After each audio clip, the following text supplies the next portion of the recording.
Mwanamke mmoja mwenye umri wa miaka 67 kutoka Armenia nchini Colombia, anayejulikana kwa jina la Miriam, ameripotiwa kwa mfano wa kipekee baada ya kufanikiwa kujenga maisha yake kupitia biashara isiyo ya kawaida ya kuuza taarifa na uvumi wa mitaani maarufu kama umbea.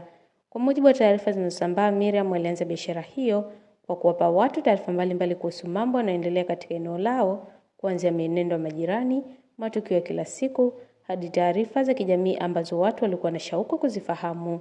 Inadaiwa kuwa alikuwa akiwatuza wateja wake kati ya peso 5,000 hadi 10,000 za Colombia, kiasi kinachokadiriwa kuwa takriban shilingi za Tanzania 3,500 hadi 7,000 kwa taarifa mbalimbali alizokuwa nazo kuhusu maisha ya watu katika eneo hilo. Miriam amesema siri ya mafanikio yake ilikuwa ni kuwa makini na kila jambo alilosikia au kuliona. Alidaiwa kuwa alikuwa na daftari maalum ambalo alikuwa akiandika mazungumzo, matukio na mienendo mbalimbali ya watu ili kuhifadhi kumbukumbu na kuhakikisha taarifa zilizokuwa akiwapa wateja wake zina msingi.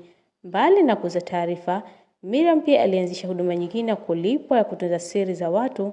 Watu waliokuwa na taarifa nyeti ambazo hawakutaka zifike kwa wengine walidaiwa kumlipa ili kuhakikisha siri hizo zisambai. Inadaiwa kuwa kwa siri kubwa zaidi ikiwemo masuala ya usaliti kwenye ndoa, migogoro ya kifamilia au mambo binafsi ya watu, Miriam angeweza kutoza hadi peso 700,000 za Colombia, sawa na takriban shilingi za Tanzania 490,000 ili kulinda taarifa hizo zisifichuke.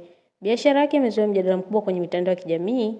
Baadhi ya watu wamempongeza kwa ubunifu wake wa kutafuta kipato na kutumia kile alichokuwa nacho kukijengea maisha bora. Wengine wamehoji kuhusu masuala ya maadili, faragha na haki ya watu kutunziwa siri zao.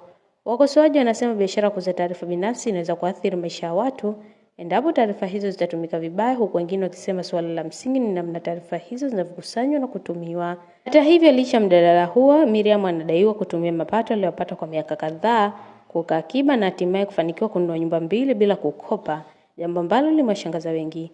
Hadithi yake imeendelea kuvutia hisia za watu kwa kuonyesha kuwa wakati mwingine watu wanaweza kupata mafanikio kupitia fursa zisizo za kawaida, ingawa pia imeibua maswali kuhusu mipaka kati ya biashara, faragha na maadili katika jamii.